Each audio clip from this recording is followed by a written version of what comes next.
Boris Johnson has been warned not to betray Brexit voters by keeping the EU VAT charge on energy bills, Express.co.uk can exclusively reveal.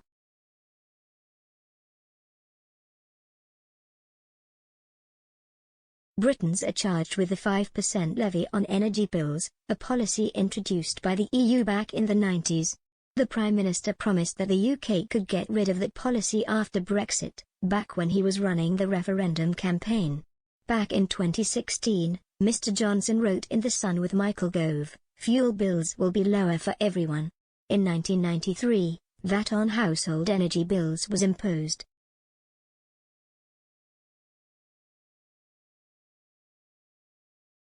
This makes gas and electricity much more expensive.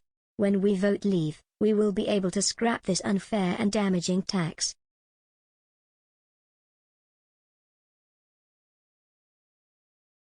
But now, at a time when energy bills are soaring, Mr Johnson has rejected the calls for this measure.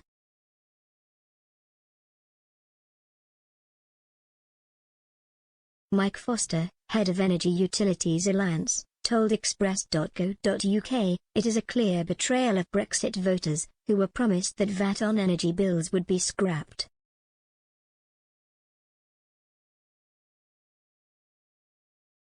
If the Prime Minister doesn't stay true to his word, they would be right to feel they have been lied to.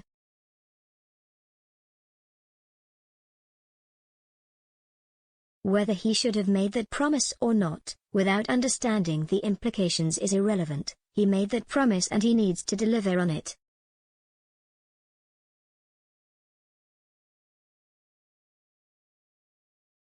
This is despite a national energy crisis, with the energy price cap expected to rise by 50% to £2,000 in April.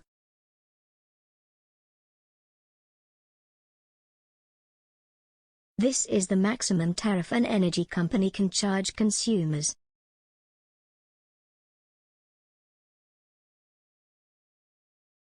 And millions of Britons were already hit with a previous price cap rise back in October.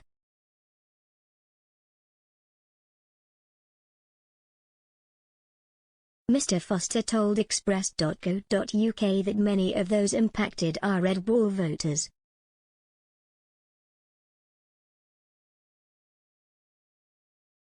These are key seats that Mr Johnson was able to snatch from Labour in the 2019 election, which consists largely of Brexiteers.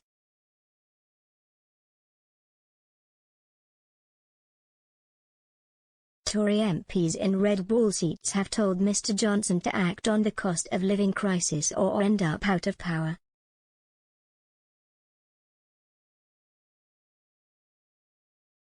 But the Prime Minister appears to have betrayed Brexit voters and pushed aside calls from 20 Tory MPs to scrap the EU VAT policy.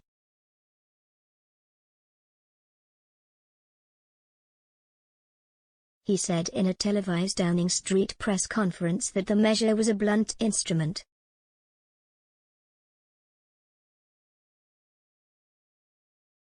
Express.co.uk understands that Chancellor Rishi Sunak could embarrass his boss by U-turning on the decision.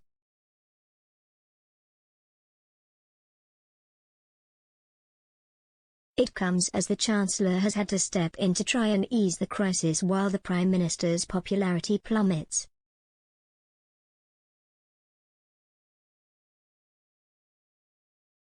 Mr Sunak posted Twitter, "I've been on a visit all day today continuing work on our #plan for jobs as well as meeting MPs to discuss the energy situation."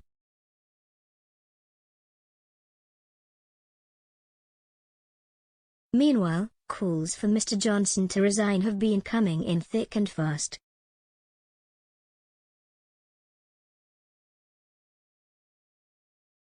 Conservative MP William Ragg is chair of the Public Administration and Constitutional Affairs Committee and a vice-chair of the backbench.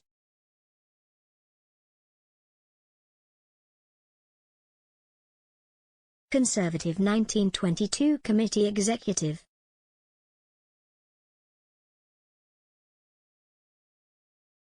He has demanded that Mr Johnson steps down after a series of scandals.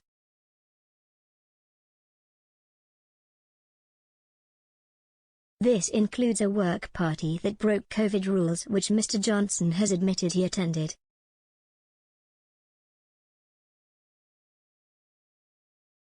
Mr. Ragg said, "I'm particularly concerned, as a Conservative MP with interests of the country, my constituency and the Conservative Party, that a series of unforced errors on matters of integrity are deeply damaging to the perception of my colleagues and the party.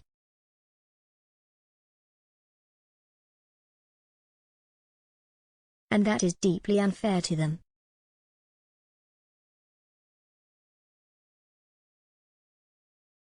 As colleagues are saying to one another and off the record, I sadly think that the Prime Minister's position is untenable.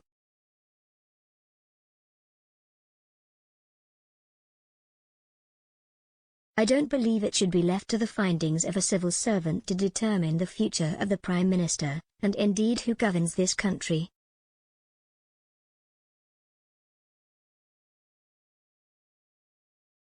A union representing 100,000 health workers have also called for Mr. Johnson to step down.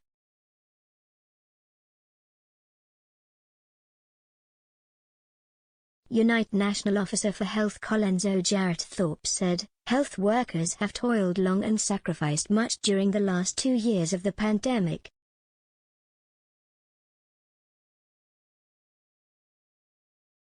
They have taken huge personal risks caring for the public and day after day observed all the standing rules on COVID.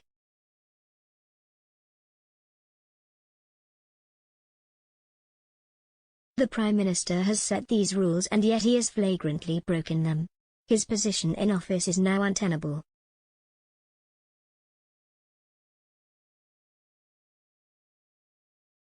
A YouGov poll revealed that 56% of people believe Mr. Johnson should resign,